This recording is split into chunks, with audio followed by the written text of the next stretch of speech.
عمران خان کے حوالے سے جب سے سپریم کورٹ کا تحریری فیصلہ آیا ہے جس کے تحت انہیں 1 مہینے کے لیے شفا انٹرنیشنل اسپتال میں زیر علاج رہنے، اپنے بچوں سے بات کرنے اور اپنے اہل خانہ سے ملنے کی اجازت ملی ہے، حکومتی بینچوں میں ایک اضطراب اور ایک بے چینی نظر آ رہی ہے۔ سوشل میڈیا ٹیمز سے لے کر کچھ صحافیوں سے لے کر وزراء اور حکومتی ممبران کے بیانات میں ایک تضاد اور تھوڑا طنز نظر آیا ہے۔ شروع میں تو نون لیگ کے سینئر وزراء جیسے طارق فضل چودھری اور رانا ثناءاللہ نے فوری طور پر اس فیصلے کو خوش آئین، عدلیہ کی آزادی اور من و من اس پر عمل درآمد کرنے کا دعویٰ کیا اور طبی معاملات پر کسی بھی قسم کی رکاوٹ کو غیر مناسب سمجھا۔ اسی طرح پاکستان کی مائع ناز اور سب سے باخبر صحافی غریدہ فاروقی نے بھی ایکس پر تصدیق اور پیغام ڈالا کہ اصل خبر تو یہ ہے کہ وفاقی حکومت نے کوئی رکاوٹ نہیں ڈالی اسپتال منتقلی پر، لیکن اچانک ہی اگلے لمحے یوں لگا کہ جیسے وفاق کی اپنی فراخ دلی تنگ دلی میں تبدیل ہو گئی ہے۔ سب کے بیانات ایک دوسرے سے ملنا بند ہو گئے ہیں، مستقل ہسپتال شفٹ کو روٹین کی ٹریٹمنٹ کا نام دیا جانے لگا ہے، اور صرف حکومت کی طرف سے ہی نہیں بلکہ بہت سارے صحافیوں کے ایکس پر ایک جیسے پیغامات کا سلسلہ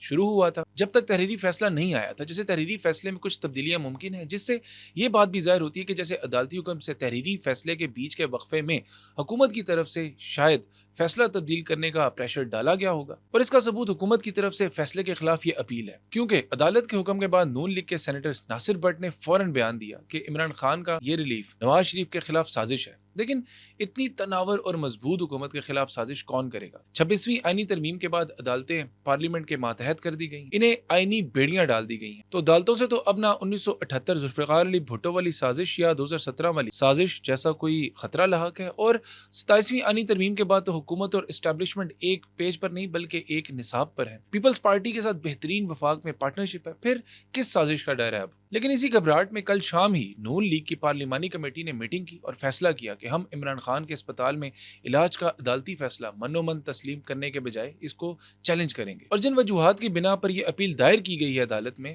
یہ آسمان کی طرف تھوکنے کے مترادف ہیں، جیسے کہ کسی بھی کنوکٹڈ مجرم کو علاج کے لیے پرائیویٹ اسپتال شفٹ نہیں کیا جا سکتا، اس کا علاج صرف سرکاری اسپتال میں ہو سکتا ہے، کیونکہ پرائیویٹ اسپتال میں علاج کرانے سے پورا کرمنل جسٹس سسٹم ڈسٹرب ہونے کا خدشہ ہے، کیونکہ پھر دوسرے مجرم بھی ایسے ہی اسپیشل ٹریٹمنٹ کا مطالبہ کریں گے، جو کہ پریزن رولز کی سخت خلاف ورزی ہے۔ میں دوبارہ پڑھتا ہوں، کسی بھی کنوکٹڈ مجرم کو علاج کے لیے پرائیویٹ اسپتال شفٹ نہیں کیا جا سکتا، اس کا علاج صرف سرکاری اسپتال میں ہو سکتا ہے، کیونکہ پرائیویٹ اسپتال میں علاج کرانے سے پورا کرمنل جسٹس سسٹم ڈسٹرب ہونے کا خدشہ ہے، کیونکہ پھر دوسرے مجرم بھی ایسے ہی اسپیشل ٹریٹمنٹ کا مطالبہ کریں گے، جو کہ پریزن رولز کی سخت خلاف ورزی ہے۔ تو یہ آسمان پر تھوکنے کے مترادف اس لیے ہے کیونکہ یہ وہ حکومت اعتراض کر رہی ہے جن کے اپنے سابق وزیر اعظم اور پارٹی کے لیڈر میاں محمد نواز شریف کی میڈیکل رپورٹس کی بنیاد پر علاج کے لیے پہلے انہیں انہی کے گھر جاتی عمرہ میں میڈیکل سیٹ اپ بنا کر شفٹ کیا گیا، یعنی نہ سرکاری اسپتال نہ پرائیویٹ اسپتال بلکہ گھر کو ہی سب جیل یا میڈیکل فیسیلیٹیشن بنا کر شفٹ کیا گیا، اور وہ بھی سرکاری ڈاکٹرز کے زیر نگرانی نہیں بلکہ نواز شریف کے پرسنل فزیشین جن کا نام ہم سب کو بہت اچھی طرح سے یاد ہے، جن کا نام ڈاکٹر عدنان تھا، ان کے زیر نگرانی، اور یہ سارا آئی سی یو کا سیٹ اپ بنایا گیا تھا۔ اور اس پر خواجہ آصف نے کہا ہے کہ این آر او کی خواہش بلندیوں کو چھو رہی ہے، حالانکہ ان کے اپنے سینئر رہنما رانا ثناءاللہ نے عمران خان کے جیل کاٹنے کے حوالے سے کہا تھا کہ عمران خان نے بہت دلیری سے جیل کاٹی ہے۔ جیل عمران خان نے کاٹی ہے، بھلے وہ میرا مخالف ہے، لیکن میں مخالف کی جب غلط بات کو غلط بات کہنے کی ضرورت رکھتا ہوں تو میں اس کی صحیح بات کو بھی ماننے کا حوصلہ رکھتا ہوں۔ جیل اس نے بالکل ٹھیک کاٹی ہے۔ اور یاد دلاتا چلوں کہ یہ وہی خواجہ آصف ہیں جو آج سے 7 سال پہلے پارلیمنٹ ہاؤس میں کھڑے ہو کر اسپیکر قومی اسمبلی کو اپنے 25 ایم این ایز کی ضمانت دے کر فریاد کر رہے تھے کہ خدارا نواز شریف کو پاکستان سے باہر جانے دیں۔ میرے سامنے انہوں نے کہا کہ آپ لندن میں علاج کرانا چاہتے ہیں، لندن کرانے کا ہم چاہتے ہیں۔ ڈاکٹرز نے کہا، یہاں پاکستانی ڈاکٹرز نے، سرکاری ڈاکٹر نے کہا کہ آپ بوسٹن میں جا کے میس جنرل ہاسپٹل میں کرائیں، وہاں پہ ایک چھت کے نیچے آپ کی تمام بیماریوں کا علاج ہو سکے گا، آپ کو ملٹیپل ایلمنٹس ہیں۔ یہ ہم ضامن بیٹھے ہوئے ہیں، یہ اس کے ورکر، یہ میں نے ہم ضامن بیٹھے ہوئے ہیں، نواز شریف واپس آئے گا۔ میں نے آج سے 2 مہینے پہلے کہا تھا نواز شریف واپس آئے گا۔ ہم ضمانت دیتے ہیں کہ وہ واپس ضرور آئیں گے اور 2 مہینے کے اندر آئیں گے، اور انہی نواز شریف کے لیے مریم نواز نے کہا تھا کہ اسٹیج 3 پہ ان کی کڈنی ہے، اسٹیج 4 اللہ نہ کرے از irreversible، چیسٹ میں غدود ایسے ہیں جو بڑے ہوئے ہیں، ان کو علاج چاہیے اور وہ اوور دا منتھس اور ایئرز ان کو ہوگا۔ ایک سرجری سے ریکور کریں گے تو ان کا دوسرا علاج ہوگا، دوسری سرجری سے ریکور کریں گے تو ان کا تیسرا علاج ہوگا۔ اور پھر ہم سب نے دیکھا کہ شہباز شریف کے 50 روپے والے اسٹامپ کی گارنٹی پر نواز شریف کو 4 ہفتے کے لیے لندن جانے کی عدالتی اجازت ملی، جہاں ان کی اوپن ہارٹ سرجری سے لے کر کڈنی کا علاج ہونا تھا اور سالوں کا علاج کرانا تھا۔ وہی نواز شریف لندن پہنچنے کے 55ویں دن لندن کے ریسٹورنٹ میں لنچ اور ڈنر کرتے دکھائی دی ہے اور پھر ہمیں KFC سے منورنجن بھی دکھائی دیا. لیکن نواز شریف صاحب نہ 4 ہفتوں میں واپس آئے نہ 2 مہینوں میں واپس آئے, بلکہ تقریباً 3 سال 11 مہینے بعد جب واپس آئے تو ڈائریکٹ وزیر اعظم کے امیدوار بن کر واپس آئے. اور جب اس ملک سے گئے تھے تب وہ بھی عمران خان کی طرح ایک کنوکٹڈ مجرم تھے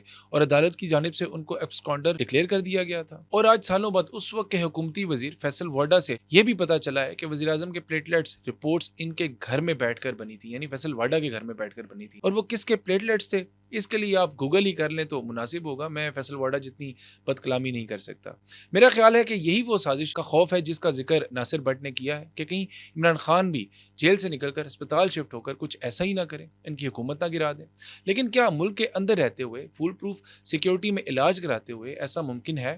نہ تو وہ ملک سے باہر جا رہے ہیں, نہ ہی ان کے ذاتی معالج یا ان کے گھر کو سب جیل بنایا جا رہا ہے, اور وہ تو پاکستان میں ہی ہیں, ایک پرائیویٹ اسپتال میں زیر علاج ہیں.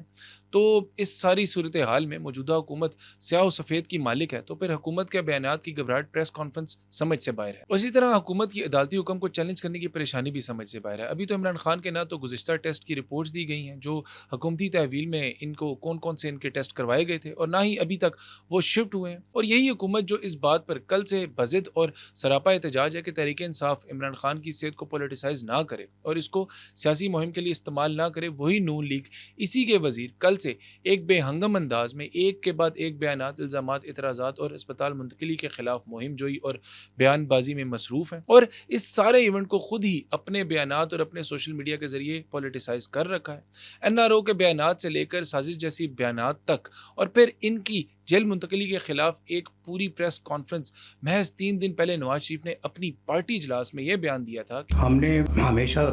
مخالفین کے ساتھ اچھا سلوک کیا ہے, اور 3 دن بعد ان کا حکومتی موقف یہ ہے کہ PTI کی خواہش کبھی پوری نہیں ہوگی. پرائیویٹ اسپتال منتقل کرنے کے حوالے سے حکومت یہ سمجھتی ہے کہ اس پر نظر ثانی کی درخواست دائر ہونی چاہیے. اگر اس طرح کی کوئی نظیر قائم ہوتی ہے تو یہ واضح ہونا چاہیے کہ یہ حق تمام قیدیوں کو حاصل ہے یا نہیں. حالانکہ یہ نظیر نواز شریف کے علاج کے حوالے سے پہلے قائم کی جا چکی ہے, جبکہ یہ وہی عمران خان ہے جن کی حکومت میں ایک طرف تو انہوں نے AC تک اتروانے کی دھمکی تو دی تھی, لیکن پھر انہی عمران خان کی حکومت میں نواز شریف باہر بھی گئے, علاج کے لیے مرضی کے ڈاکٹرز بھی ملے, مرضی کا اسپتال بھی ملا, مرضی کی مدت بھی جیل سے باہر گزاری, اور عمران خان نے ان کی صحت یابی کے لیے دعا کے ٹویٹس بھی ڈالے تھے. لیکن نون لیگ کے بیانات اور حالات دیکھ کر یہی بات ذہن میں آتی ہے کہ شکست کھائے ذرا سی تو پانی پانی ہو, میں چاہتا ہوں کہ دشمن بھی خاندانی ہو.